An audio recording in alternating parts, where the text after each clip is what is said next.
YouTube. So I'm here to do my week 44 and week 45 update. So let's see. Week 43 I was 234.4 pounds, and in week 44 I was 231. So I've lost 3.4 pounds, which I'm really happy about, because if you remember,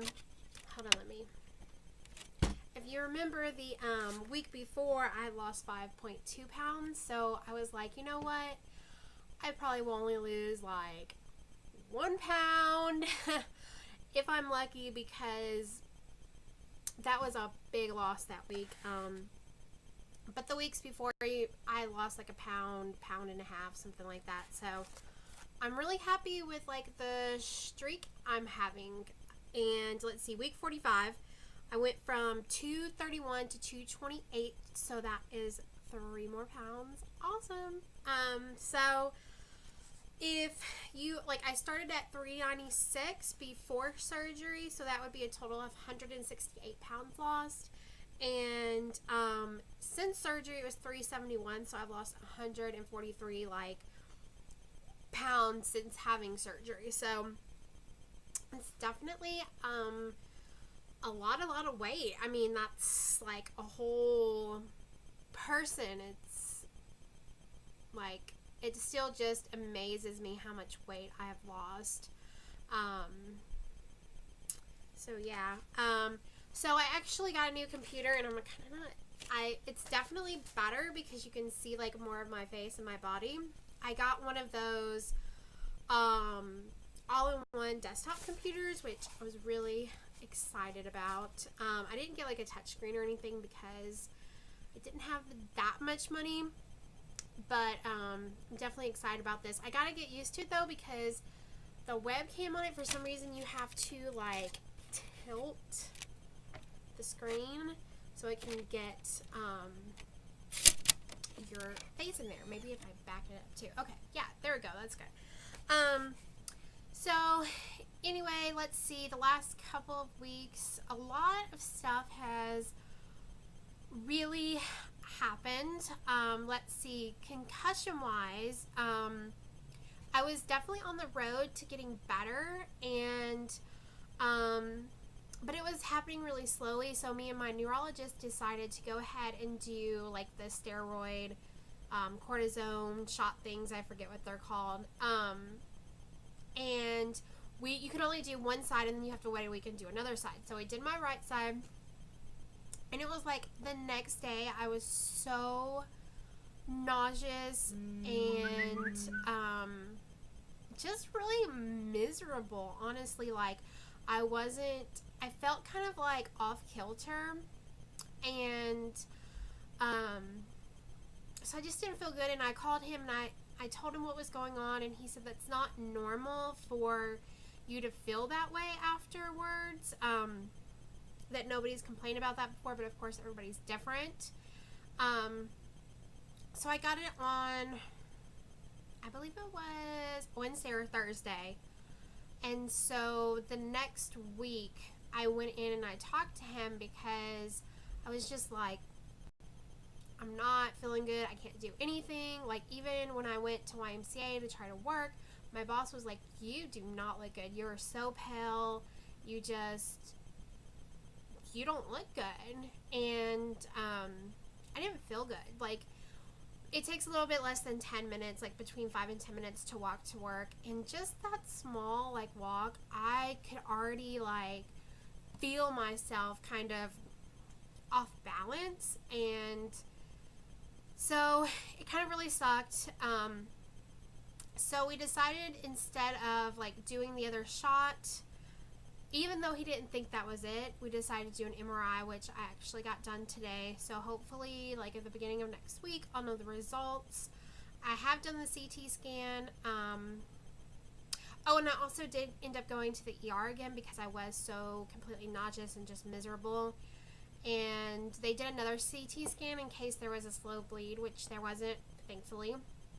But so we decided to do an MRI to see, since that shows more of like your brain tissue, to see be able to see like what is inflamed or whatnot. So I'm hoping and praying that the MRI shows something, just because I wish there was an answer. And I know with a concussion there's not always answers, and it's just time, and it can take a lot of time for some people, and it just sucks because I can't exercise. I can't thankfully I'm still losing weight, because if I wasn't, I would be just devastated, because I've come this far, and then to just like have like a halt, I would just be, it'd be so sad. So I'm ready to get back to my life. Honestly, like I can't really do a whole lot because I do get dizzy and nauseous, and of course in Texas it's over 100 degrees and the heat makes it worse, even if I take like the Zofran.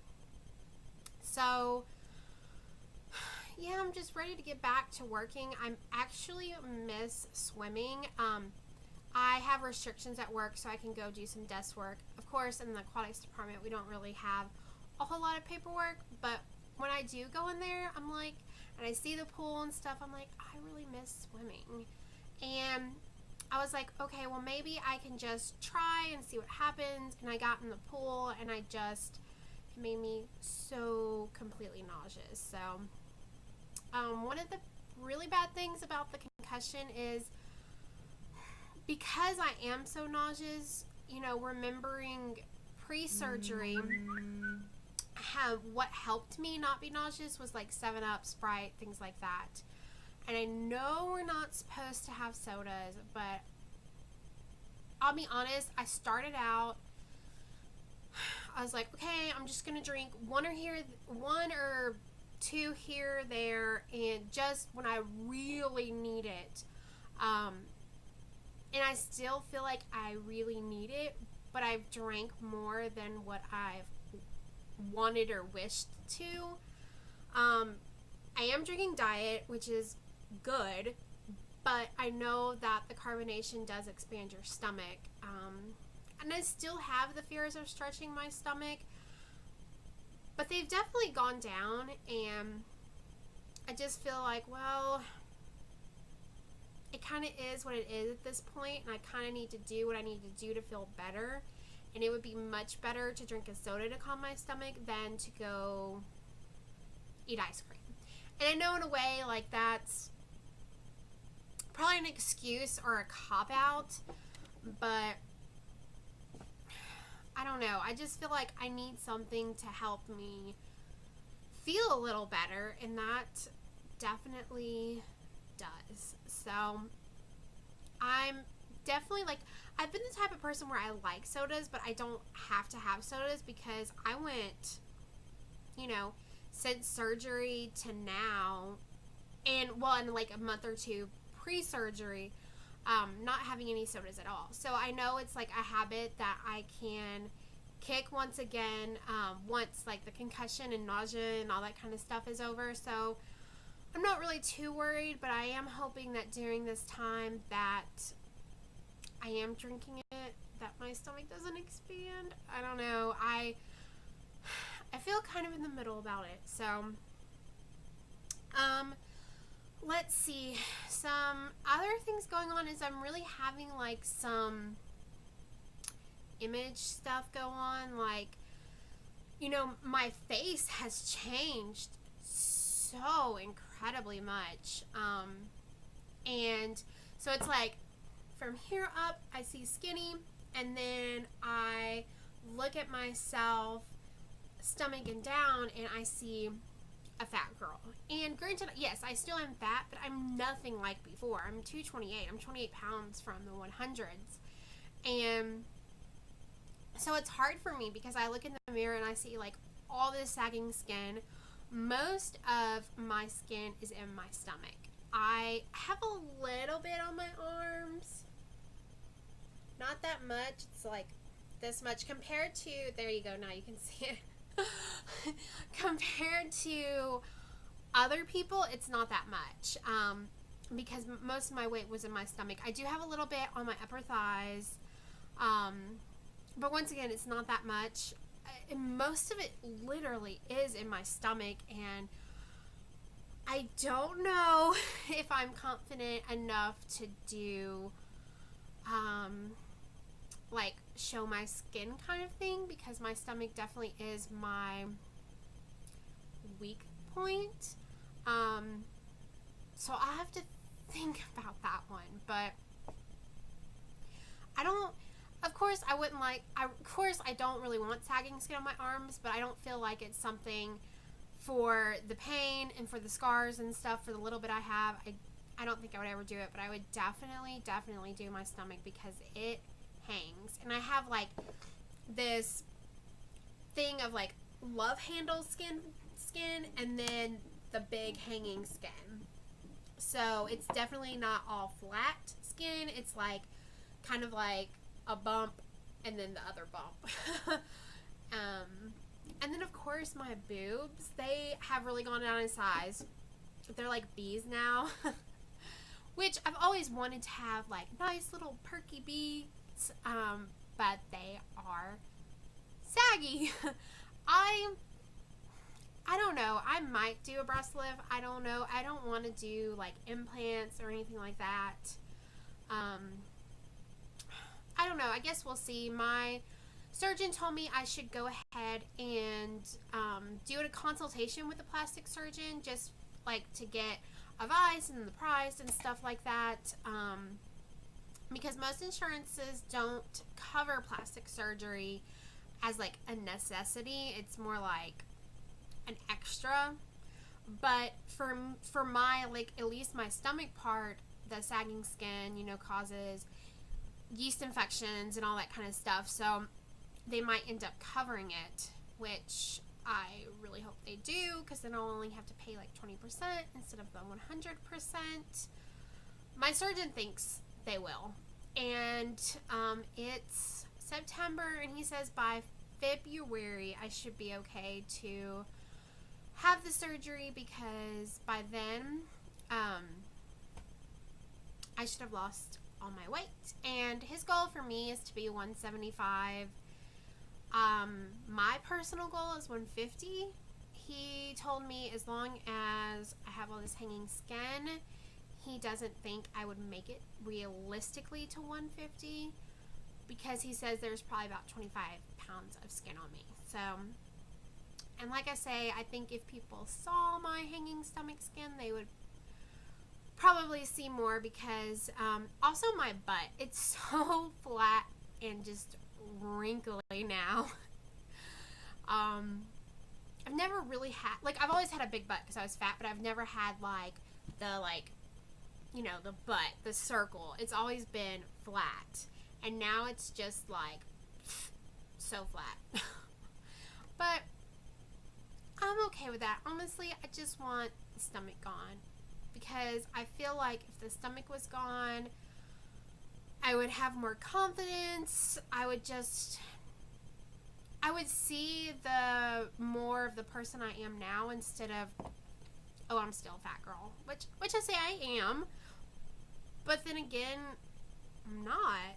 So we'll see. And it's still kind of weird when I look in the mirror, because before I had so much like double, triple chin, and now it's like my face is actually has more shape, and you can actually like see my neck, which is awesome, you know, and you can actually like see definition of bones and stuff. And before that, I didn't have that, you know, and it's pretty cool. I'm still really not counting calories. Like I've said before, I know eventually once I get into maintenance I'll need to. I just feel like I'm so constantly worrying about not overeating that it would stress me out to count every single calorie. And I feel like for right now, what I'm doing is working for me, and if I see that it stops working for me, that's when I will change it. You know, I used to hate that everybody was like, oh, well, we can't, you know, give you what you should or shouldn't do. Everybody's different. But I mean, it really is the honest truth, because some people like live by, okay, I go on MyFitnessPal and I log every single little calorie. But for me, I just can't do it. I've tried. I tried so hard, but I can't.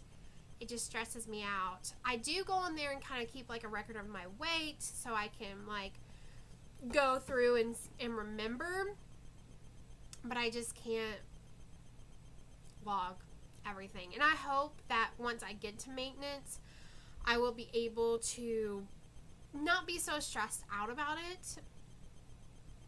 But I'm not sure. I think it's something I'll just have to reevaluate once that comes. But I definitely know if I see myself start to gain weight, I've got to be like, okay, you know, take control and do something about it, and don't let this become something bad.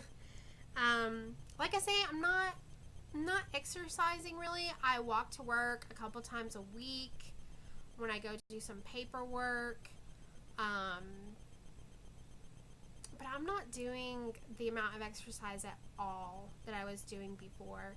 I still hate exercise, but I do miss like getting out and talking to people and seeing the kids and all that kind of fun stuff. So I'm definitely ready to get back to that. I've definitely still had some, I would call it fat girl syndrome, kind of having feelings and thoughts of still feeling like I'm the fat girl. And granted, I'm still the same person inside as I was before, but then again, some of the feelings I have are not the same. Like, you know, like being worried about rejection and all those kind of fat girl feelings that you would have had before.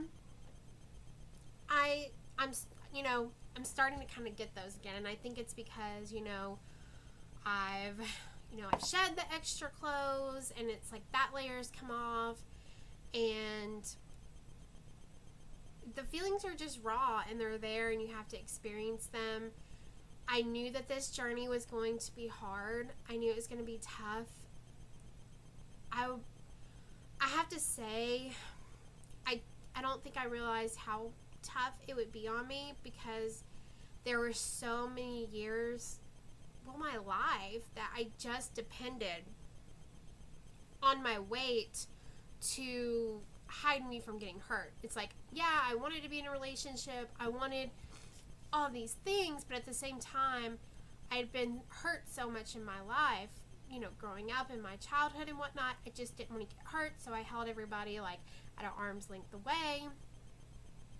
And so like that was my shield, was my fatness, and I don't have that shield anymore. And I always told myself, I'm not going to settle. I'm not going to let certain, people do certain things. And I kind of am finding myself doing that a little bit. And it scares me. I talked to my therapist about it today. Because I don't want to keep thinking like a fat person. Like I want to build on the positivity and the strength that I have gained within this year, and I don't want to go back to thinking that I don't deserve things, because I want somebody that's gonna accept me for me and stuff, but I'm kind of finding myself settling at the same time. I don't know, it's a really long story, and yeah, we'll just leave it at that. I need to be strong and be like, okay, Dana, you need to be true to who you are. And right now, I'm not really sure what being true to myself means. I don't know. It's all so jumbled in there. The emotional stuff really, I have to say, the emotional stuff has been harder for me than the worrying about the eating. And I know they go hand in hand and they mirror one another, but just kind of fighting through the fog of the emotions and everything has been hard. I mean, I have to admit, it's been a good couple of weeks. I can't complain. Even with, having like the fat girl syndrome, I've done pretty good. I'm really happy with my weight loss. I'm happy with putting on clothes that actually fit me, and then when I look in the mirror, I can actually kind of see more of my body definition, even though, like I say, I have that hanging stomach, but I look smaller because I don't have these big giant clothes on. The bad thing too about my hanging stomach is I'm 228. I have friends that are 220 that are size 18. I'm still a 24. Well, between like a 22 and a 24. Because of my hanging stomach. And I know that's probably, I'm sure I'll go down sizes, but I know until I get the skin removed, I'm always going to be a larger size in the bottom. So I just got to be okay with that. And I mean, the one thing is, I can shop at other places. I can buy clothes at Walmart. I really haven't gone anywhere else to buy clothes besides like Walmart, because of course as you're losing weight, you don't want to spend tons of money. But it's good that I don't have to necessarily shop at Catherine's.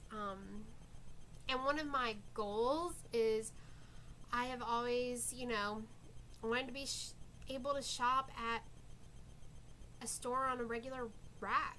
And I'm like, for once, I feel like that's going to finally happen. Before, it was just a wish or a thought in the wind. But this time, I'm like, I'm almost there. It's just, it makes me so incredibly happy to know how far I really have come. And I think this week, I really have seen in myself how far I've come. Like, just looking in the mirror the other day, I was just like, wow, it was amazing, because I was like, wow, you are pretty. And I never tell myself that. I never say, oh, you're pretty, but I looked in the mirror and I kind of smiled at myself and I was like, wow, you're pretty. And so doing that and going from, I never wanted to look in the mirror. I would always pass by the bathroom, not look in the mirror, and now I smile at myself and tell myself I'm pretty. That is such an amazing step. And it's definitely one to be proud of. So I definitely am. And like I say, I've looked at other pictures. The one other kind of hard thing is when I do look at old pictures, I'm definitely embarrassed by how I was. And it's like, I don't want people to really see. And I need to accept that that's who I was, and that's no longer who I was. And if people see who I was and they don't like it, then so be it. So I don't know. I guess that's really about it. So I guess I hope everybody's having a great week, and I will talk to you soon. Bye.